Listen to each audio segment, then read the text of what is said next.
Hello and welcome back to another Out of Spec Reviews video. Welcome to another Inside Magna episode. And today we are continuing our talks with driver assistance.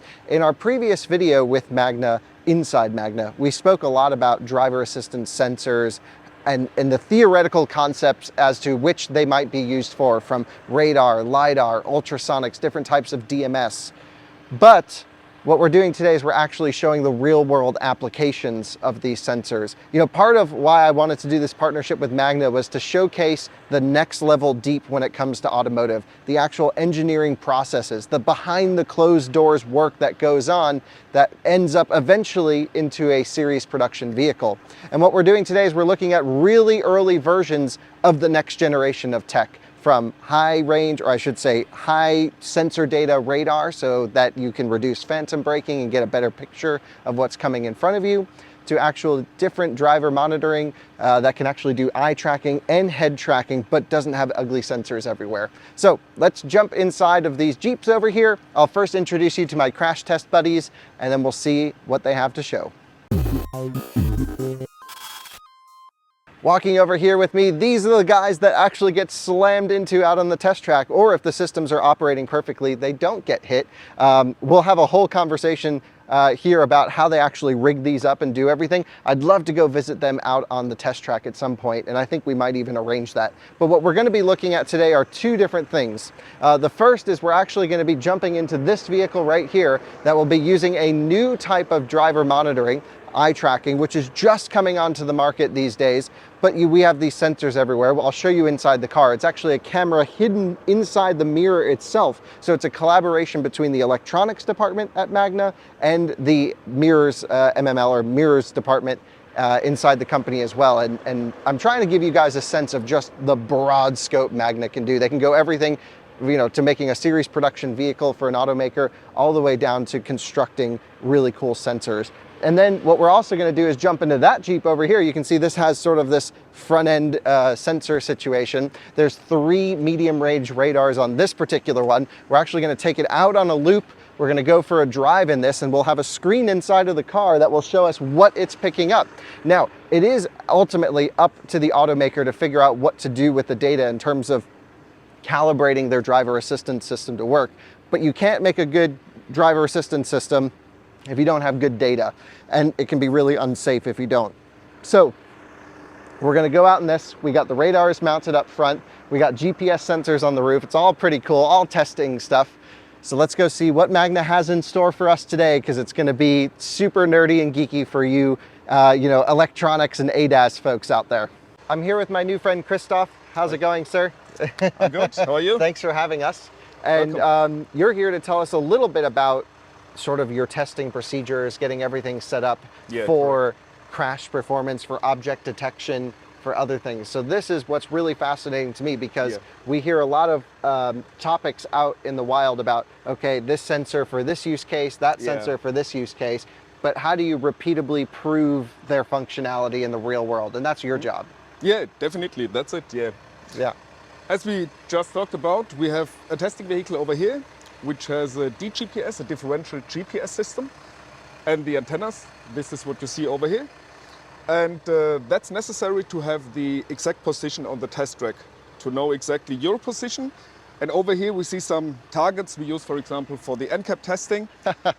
It's a motorcycle, it's a child dummy. This is just a part of the equipment. Of course, we also have this artificial vehicles, which are also transported on a big platform we can move. And also they are equipped with the DGPS sensors to know, as I mentioned, the exact position to each other, which is necessary, for example, if we do some testing for AEB function, autonomous emergency braking. You always need to know the position, because there's a calculation behind, which is measuring the distance from your vehicle to the object. And then to start the braking, for example, you exactly need to know the TTC, it is called, time to collision. Means if you continue driving with the speed you have right now, how long will it take to have a collision, if there will not be any braking or anything. And that's why we have this DGPS. And do you actually put the GPSs in these? Yeah. Where are they? On the platform. This is what you see right here. This is a part of the platform. Yeah, not the whole platform. And there is a GPS installed. in the rest of the That's platform. pulling this along. Exactly, and that's why they know the exact position. Okay. And Because these could get slammed into, which would cost you a GPS unit. Yes, of course, but it's protected pretty well, so there's not too much danger. Okay. And yeah, as I mentioned, we have the position to each other. For example, for the autonomous braking, we have thousands of scenarios we need to execute. There are regulations, there are specifications like the NCAP we have. Right. Over here it's the Euro NCAP, we have the US NCAP. It depends on the countries for the different speeds you need to cover, for example. And that's why, for example, for the latest front camera project we had approximately more than 15,000 scenarios we need to drive. And I think that's quite a big amount just to show how much effort is required to really crazy amount. Test the system to really make sure we have the performance we need to have to really cover all the specifications. And So you're doing 15,000 tests? Yes, it takes quite a long time, of course, and you need quite a lot of vehicles. In this case, we had 8 vehicles in total. Yeah. We had 8 teams with at least 3 people. Okay. You always need, of course, a driver. Yeah. Then you need an operator to control your boards and your equipment, everything, and at least a third person to make some labels or to support the testing. Yeah. Yeah, and as I mentioned, it's more than 15,000 tests. And those are real-world tests, not simulated tests. It's simulated with the artificial equipment we see, with the artificial vehicle, with the dummies. But it's happening in real Definitely, life. It's not a computer simulation. On the test track. Yeah. It can also be a part of the testing to really have some, let's say, computer tests, which also have an artificial environment, of course. Yep. We also have this, but these tests really need to be driven for real, with the real vehicles, with our targets. And I think just to show the effort which is behind the development of such a system. Yeah. It's really a huge amount of tests we need to execute. And that's daytime, nighttime, snow, a whole bunch of stuff. Any weather conditions, you need to cover everything. Crazy. But I think this will be the next topic, the data collection. Yeah. This is also real-world drives. Yeah. And we use this data to cover most of the environmental tests, for example. Okay. Like all the weather conditions we have. Of course, on the test track, we also have different preconditions we need to fulfill. But normally those topics are handled by the data collection, which is also labeled. I think you will get some more information in some minutes from Nico. Yeah. But that's what we do on the test track. That's cool. It's couple of months really we spent only on the test track to execute these tests, to get everything covered. Yeah. And I think this shows how much effort it is to really develop those systems. If we wanted to develop our own testing of autonomous braking or emergency braking, I guess, or a lane change scenario, what would you suggest are some maybe 3 basic tests that we could do that we could put every car through so we could see how they perform? What are the 3 most important? You mean for which features you mean? No, like I guess functionality. So we test cars, right? So we're always in different stuff. So how do we show them actually working in less than 15,000 tests? It's hard. In best case, I think it's good to make sure that you can cover the corner cases. Yeah. I think these are some specific cases which are pretty complex. For example, we have some standard scenarios. Let's say there's a crossing motorcycle, for example. Yeah, 90-degree easy. Yeah, that's a normal test. But of course, you also have corner cases where you have a wall or something in between so that you do not see directly the object which is driving towards you. Yeah. I think kind of this just to figure out the most relevant or the most complicated, because normally if those tests are executed successful, then the rest are good. Any others normally should also work. But of course, we have to choose all the parameters necessary for each single function. Yes. To really define it, to figure out, okay, we have the best performance with this set of parameters we use. And I think this is also something which takes a while. Yeah. Because then you can evaluate the performance itself. Right.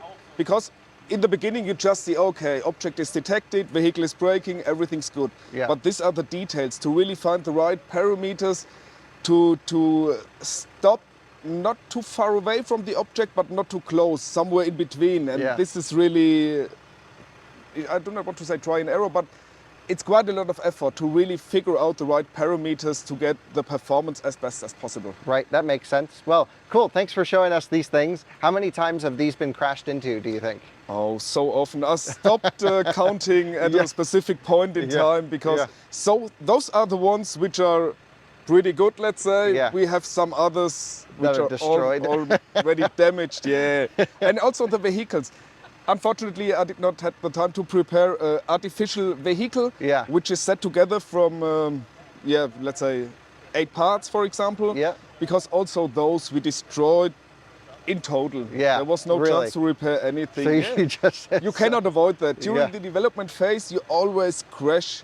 Yeah. In these corner cases, let's say, there are always some crashes, and that's why there's no chance to avoid it. Yeah. But that's normal. That's what we also calculate. Well, you got to crash it so you can figure out how to tune it.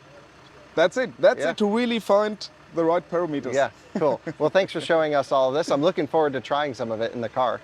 Here we see this is the rear view mirror, and if you look to it, right, we can put you on the seat later so you can also check it, right.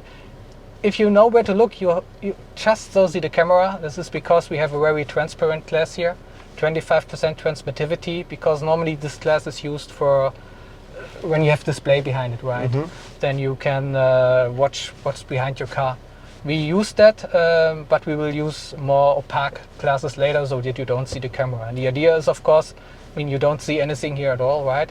And if you go up really here to the roof of the car, then you see that here are the LEDs, right? Okay. We have, in that system, we have 6 LEDs, infrared LEDs. They're about 940 nanometers, so near infrared, just not visible for the human eye. But has the same behavior like light, more or less, right? You look a little bit strange that you see here why my shirt looks white, right? Because it's all near infrared. The camera is a 2.3 megapixel camera, also near infrared. We're looking, future systems will have, let's say, a hybrid sensor, which is able to collect visible light and near infrared light. And that is then mixed together, and it would allow you to do like video display, like video telephony, where you have your phone, you get into the car, and then here's the display and you see yourself, right, or your partner, and so you can take a video, right? But on the other hand, it's still able to do the EMS function, and so you don't have so much systems. And I mean, you look into the mirror all the time, and that's the easy thing to do, right? Yeah, it seems to be really nice just to have it integrated in there and you don't have to worry about it. It's great. And it has another advantage, right? We said we should talk about the positions. So other systems, I know they have the camera here, right? Or they have it here. Yep. First, you don't have here something, you don't have here a disturbing camera where you say, oh, what does the camera here? Yeah, because you always see these things here sticking out. Yeah, and it's a little bit disturbing, right? You have here all integrated into the mirror. And the good thing is, now it's looking at me, right? If we have a right-hand driver, right? Turn the mirror and it's recording the right-hand driver, right? So there's not the need to have here extra installations for the right-hand driver. We try to keep this one component for all. So you can use one mirror for left and right-hand drive. That's cool. Yes. That's really cool. And what? So we have some debugging software here in front of us. That's the debugging software from our partner who does the all the detection software.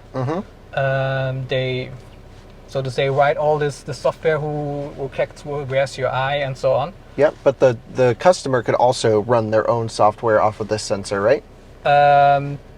So the strategy is normally that we have here a smart system, right? So we have an SoC in there, which is doing all the computing stuff. And we could add customer software there as well. The thing is simply, you see this is a small mirror, right? The amount of heat you can put in there, right? Yeah. Out there is limited, so you cannot put there a mainframe or something, right? It's rather really DMS and some extra software. And what we also need to run is, I mean, modern mirrors typically have electrochromatic dimming, right? So all the electronics for the dimming is inside here, right? You have then this DMS mirror, and then you have the amount of heat, and I mean, you want to touch this guy, right? Right, so right. You cannot put there a big mainframe or something in that will not work, right? Right, and it's also important for efficiency. You don't want to just burn unnecessary juice if you don't have to. There are also systems where you have just the camera here, and then you have some domain controllers also supported, right? So then you have here just the EC control, you have the LEDs here, the LED control, and then you bring all the picture via LVDS or Ethernet or whatever is the preferred customer technology, right? We're flexible there. You bring it to the domain controller, and then you can compute there. Sure. This is, let's say, we are as flexible as possible there with all our customers, right? And yeah, typically the technologies nowadays are LVDS and Ethernet used for that. So Jordan, if you take a look at this control screen behind you, you can actually look and it'll tell you where your eyes are going at the moment. So if you look at the rear view mirror, then it'll say you're looking at the rear view mirror. And that's pretty sweet. If you look out onto the road, it'll show, hey, looking on the road. And this is really important. It also shows that your attentiveness is moving around based off of where your eyes go. And all of these softwares can be fine-tuned and changed, and the vehicle behaviors can be tuned to however the sensor is seeing it. Some systems will have like a time-based, if your eyes are off the road, to ding at you. Other systems might have it situationally based, especially when it's allowed to look away, when we start getting level 3 plus. And so, yeah, I mean, I think it's a really interesting solution. Eye tracking in itself is nothing new, but you're doing gaze, sort of exactly where the head is going, and your eye tracking at the same time. At the same time, yes. Yeah. And that's really important, because sometimes we hear people fooling these systems. They put sunglasses with eyes on them, right? Is, when you read the specs of the customer, of the OEMs, right, they really like, here are spoofing things. Yes. You must prevent these. And our systems, they detect if you try to put pictures and other things on it. They typically prevent this. This is a test system. I don't know how the spoofing is here, but for the serial production, we will sincerely have systems which detect all these spoofing attempts. Right. Very cool. Well, thanks so much for showing us this. I think it's really important. I think arguably even more important than the sensor itself is the software that controls how the vehicle responds to the data it's getting. But the vehicle needs good data first in order to properly respond. Yeah, you need the good data, really, and this is the job of the mirror, right? You do the data, you exactly tell what happens, where the person is looking, what he's doing, and then there's another controller simply who does then all things you just said, right? And that's then simply, partly we don't know exactly what happens, but our job is to deliver good data, right? Right. So that with the good data, then the car can make the right decisions. Yeah, and this is definitely the best way to get the best possible data with the least amount of impact in interior, because you're going to have a mirror no matter what. Yes. Great. Well, thanks for showing us this. You're welcome. So I'm here the lead for vehicle assembly and vehicle integration at Magna, and I'm responsible to build every stuff from the project and development side inside serious vehicles. So we are using, for all testing stuff and developing stuff, serious vehicles. And as you can see here, we have a big amount of cables we need to plug in for our development for all different sensors we have. And we have a power management system that enable us to have 230 volts also inside the car, and we can also charge for standstill demonstrations and also development. Have an outside plug-in that we don't lose the battery power from the original vehicle. And for sure we have an extra battery inside for all our stuff. And as a next point, we have here a differential GPS system as a reference sensor system for our development phases we need. And we have also, as a reference sensor system, some IBEO LiDAR systems that we need for development, and we have a ROS PC where our algorithm is running on. And as you can see here, more stuff and more cables. It's very complicated, and so we use these vehicles, 1 point for developing stuff, 1 point for vehicle testing, and 1 point for our data collection stuff. Hey Sebastian, we're rolling in the Jeep. What are we gonna see? We're gonna see the performance of our 3 MRRs, and as you can see on the display right now, that's the point cloud that's coming out of the 3 front radars. And I think we should move on to see something. Let's do this. So this is basically what the radar sensors are picking up in real time. Yes, that's these little dots. That's pretty cool. They are pretty good sensors, because you can really see every corner. You can see the edges of the street and so on. Right, that's pretty neat. So yeah, you can see the street here. You can see little boxes. Everything's pretty close. Yeah, won't see that much. Yeah, but we can see this this cutout of it, right? So this would be the end of the street here. Right. That's that. You can see this should be the corner of the house. Yep. There's the street left and right. Oh, we could see this can see truck the truck. coming. I saw it on the screen before I saw him over here. Yes. That's pretty neat. Okay. And the colors, they mean if it's red, it's coming to you, and if it's green, it's moving away from you. Okay, and that's And just the software displaying all of this. Yes. Yeah. Yes. And this little orange boxes is just that it's Yeah, we see checked that. as So a this is zoomed moving out vehicle. really far then. Yes. Yes. True. Okay, that makes sense. Is there a way to zoom this in at all? All right, Let's so zoom here's a car going by. There it goes. There comes the truck. Here comes the truck. Definitely go. Look, you can see this guy go around. As soon as the truck came in, though, it doesn't know what's going on at the moment, but it knows there's stuff there, so that's good. That's pretty interesting. Can I zoom a little bit out? Right, we can see the edge of the road here. Things are flying. That's so cool. Yes. Now you can see the road borders. Right, so these are the guardrails that it's Yes, picking up. yes, yes, Okay. yes. Oncoming traffic. Yep. Typically, you can also here see trees and so on, but sometimes it's a little hard to. And what are these cameras for? These cameras are, let's say, reference sensors for us if you do some data collection. So if you do a data log, you can take a screen recording of this and Yes, then yes, match it up with the real-time video. Right. Makes sense. When you reprocess And that, why do you need such high-quality cameras instead of like an iPhone?